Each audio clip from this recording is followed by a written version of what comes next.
Hello guys, welcome back to my channel. My name is Jay Nails. Have you ever had itchy, burning, or swollen fingers after using gel nails? You might be reacting to HEMA or acrylics, which are found in most gel nails. Today, I'm going to show you how to safely use these products, avoid skin contact, and protect yourself, even if you don't have access to hypoallergenic products. Now, before we get started with the video, please do not forget to press on the like, subscribe, and share button, and also press on the notification bell so that way you can stay notified when I upload another video like this one. Now, let's get started. In this video, I'm going to show you how to safely use nail gels with HEMA or acrylic. If you ever experience any of the allergic reactions that I spoke about, itching, swelling, or burning from gel nails, this video is for you. I'm going to teach you the exact steps to avoid HEMA contact with HEMA and acrylates, how to clean the spills safely, and how to protect your skin while still enjoying the DIY or the professional nail services when you go to the store, the salon, or the spas. What you will learn in this video are the following steps: how to avoid gel contact with the skin, the safest way to wipe and clean with isopropyl alcohol, and why you cannot clean with acetone instead of alcohol, because they're not the same.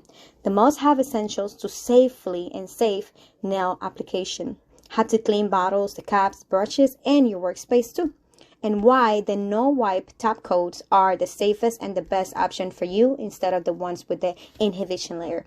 I'm going to teach you how to prevent the allergic reactions while still enjoying the nail creativity that makes you feel beautiful and cared for and pampered. Now, get your pen and paper and get ready to write the steps down with me so that way you can stay in the know at all when it comes down to your nail products. So, number one, I'm going to give you 6 steps and stay tuned to the end so that way you can stay notified for the bonus, number 7. So, number 1. The number 1 rule is avoid skin contact. Always, always, always apply the gels carefully. And if you have any products touching your skin, because we're not perfect, it will happen, mistakes will happen, please, you can follow these steps. Remove it immediately before curing it. And even if you cure it, the product, and it's on top of your skin, you have contact with it, the step is to, after you cure it, I'm going to show you in this video how you can move the skin slightly to the side, and with an orange wood stick, you're going to remove it after with a file. You're going to file it around very gently and remove it and wipe again with isopropyl alcohol.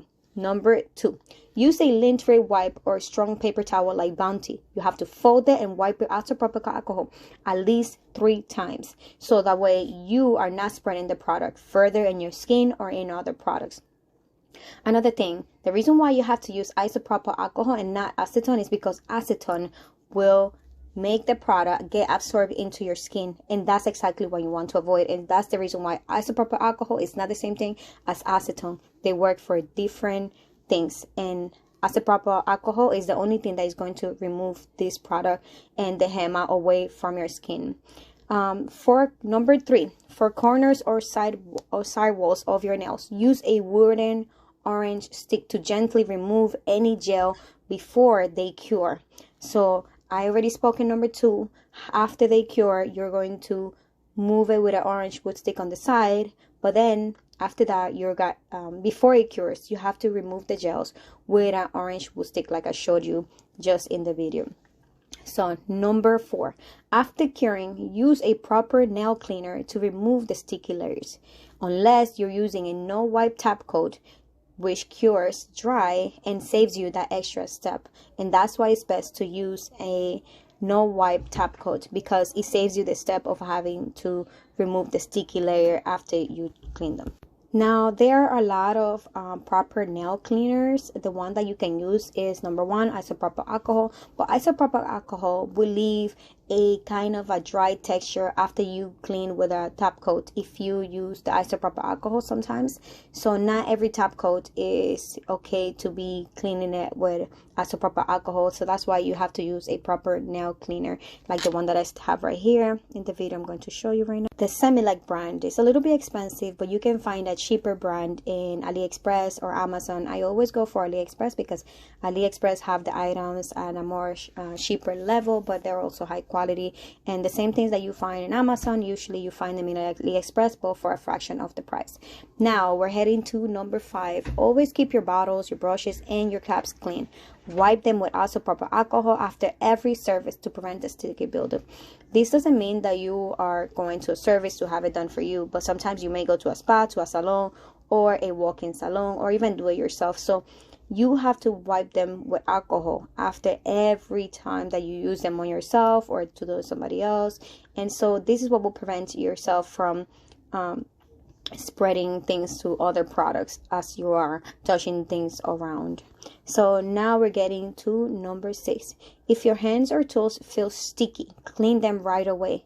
Sticky residue spreads easily to the tables, to the tools, and other products that you have around you, and that's why the reaction continues. Sometimes you may do your nails and you feel something sticky in your fingers. That is the HEMA and the acrylic spreading because the products that you use, they have them. So that's why you have to use the wipes and clean everything. And after you clean them, you have to get rid of these wipes or bounty pieces of paper. The way that I use it is I take a bounty that is maybe used in the kitchen. I take some papers and I use it for myself. And here I do not use the lint-free wipes that they sell on Amazon or AliExpress that are for nail cleaning. I do not use them because they are see-through and the product just goes through the other side and it lets you have allergic reaction even faster and spreads to your fingers once you're wiping them.